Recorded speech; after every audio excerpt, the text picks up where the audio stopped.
The release of Thrawn's Revenge 3.3 is right around the corner, so it's time to revisit the roadmap of all the future playable factions in Thrawn's Revenge. Since the last update on the status of these factions about 2 years ago, the Hapens have already become playable, and we've made quite a bit of progress on the others. These are the Hutts, Corellians, Yavitha, Chiss, Siru the Imperium, Kilix, and Yuuzhan Vong.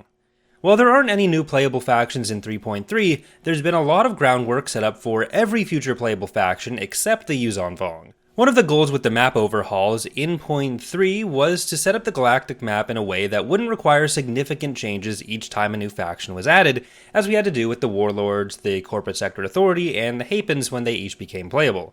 So while the Yuuzhan Vong as extra galactic invaders may not be present on the maps currently, every other planned playable faction is now present as a non-playable faction, much like the Hapens and Yavitha have been in prior releases. Currently, this means they're all inactive, so certain eras or regions may be less interactive than others in the short term, but it also means there's a pretty wide variety of new ships, vehicles, and infantry to encounter on those worlds, so they're still worth a visit. With every release, we'll be fleshing out the upcoming factions more and more, going through essentially 3 stages per faction. The one they're currently all in, where they're essentially inactive, flavored independent forces. Then, when they have sufficient content set up, they'll move to Stage 2 as an active minor power, and finally, they'll be made playable once they have a core roster and government mechanic fleshed out. The Hutts and Corellians have been the primary beneficiaries of new ships and vehicles in 0.3. In both Fall of the Republic and Thrawn's Revenge, the Hutts gained about 10 new units between ground and space. These are typically on the smaller end of their roster, but in the EAWX anniversary and holiday streams, we've shown basically their entire space roster and a bunch of their ground stuff. Making the Hutts playable is the biggest focus of the 0.4 release, so they're basically skipping Step 2 where they'd be an active non-playable faction and going straight into full playability like all the other factions. This is the case for both Thrawn's Revenge and Fall of the Republic. The thing about the Hutts is they always have the territory and resources to be relevant, so in basically any mod we make, they can be present. While people may not typically think of them as a military power, they've shown throughout history they're willing to rearm when necessary, while always keeping a strong force in reserve in Butana Hutta or the Garden of the Hutts. Considering they're going to be the focus in the very near future, there'll be a standalone video about them very soon. Generally, there isn't a plan to make one new playable faction per release, and there isn't a targeted release date or even order for the factions outside of the Hutts. Instead, we've been working more on plans and asset lists for the overall faction, and then picking away at each part of them, so when they hit a certain amount being done, that's when they'd get prioritized a bit more and finished off. In the short term for most factions, it's a bit more valuable to have something spread out between everyone, rather than focusing too much on one. So while the Hutts have hit that point where we can confidently say they'll be finished off within a release window, for the others we'll be continuing to work on elements of them and having the map become more and more fleshed out until they hit that point as well. This may sometimes mean releases with more than one faction becoming playable, or some releases without new factions, but where each upcoming faction gets more background work like we've done in 0.3. The Corellians came in second to the Hutts for new content in 0.3, with about 5 new units finished. They have also had several other units for both ground and space finished that are just not going to be ready for inclusion in 0.3.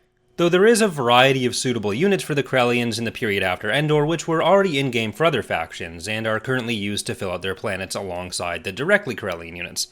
Generally, these are also either directly Corellian, like the CR-90 Corvette, or it's an assortment of Imperial units, given they're technically something of a Warlord faction. Because there's already enough ways to get Imperial units in the mod, we're typically going to try to focus on Corellia itself, making the roster as unique as possible, and using their government mechanics to explore the formation of the Corellian Confederacy, which leaves us a lot of options for time and story progression alongside the New Republic. With the amount of clear options and finished content already for them, and their prominent location around the Galactic Core, the Corellians probably have the best chance of becoming the next playable faction after the Hutts. Since both of those factions keep a strong presence throughout the mod's timeline from the start right after Endor until the end in 44 ABY, they've been very useful in map design and preventing any other factions from having control over the entire map. Speaking of regions where one faction has dominated, in the past the unknown regions were basically just the Empire of the Hands territory. Now that region of space is much more fleshed out, coming with both other playable factions in the future, and other worlds which have the opportunity for unique independent forces or even minor factions. In the short term, that does mean there are quite a few placeholder units that fill up the unknown regions. The Chiss Ascendancy, for the moment, are using a subset of the Empire of the Hand's designs, particularly the part of the roster in the Empire of the Hand that were made with the idea that they were the Chiss elements of the Hand's fleet, or brought in from the Ascendancy itself. While they aren't going to be in for the .3 release, there will be at least 4 new ships ready for them in the .4 release, and hopefully more as we finalize plans for how the faction will work. Much like the different Warlord factions, we want to make sure that having the Chiss and Empire of the Hand, there isn't too much overlap between them. Ground has been a sore spot for the Empire of the Hand for a while, so the plans for how we want to structure and tackle the ground rosters for both the Chiss and the Hand were done together.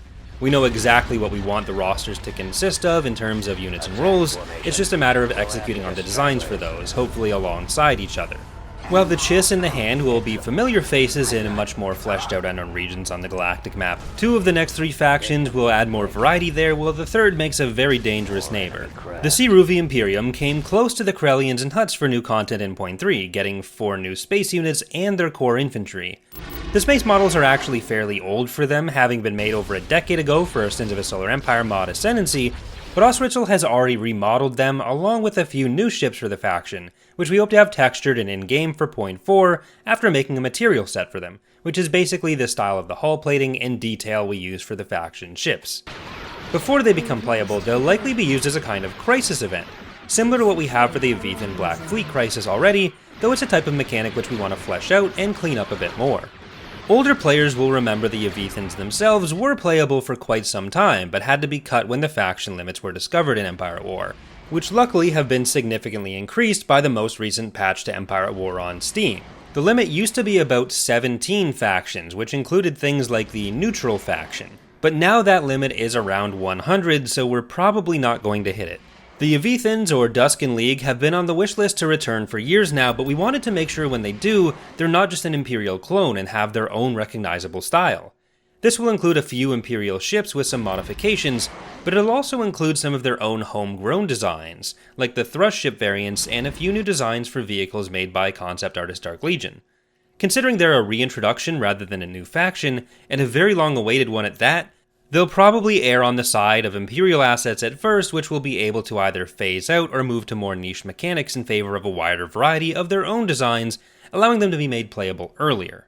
The Killiks are another faction which will probably have a crisis event version via the Dark Nest between now and their full playable status. They're the least complete faction so far, being primarily a set of art tests we've talked about before, but they do have a decent chunk of mechanic and roster plans already, and some completed infantry assets, though that asset won't be used in .3. This does mean the Killiks on the map in .3 will largely be Killiks in name only, but hey, just think of the units you run into there as a bunch of joiners and it makes perfect sense. Finally, there's the Yuuzhan Vong. While we do have a fair few assets done for them, they're not likely to get major focus until at least a handful of the other factions on this list are done. They require the most unique elements and changes to core gameplay function to make them feel satisfying. So it's not like the other factions where we're able to develop the units and have them present on the map without some of this external setup being done. It's something we really want to take our time on, though focusing on them as an invading crisis event in the shorter term would allow us to break up when that work has to be done.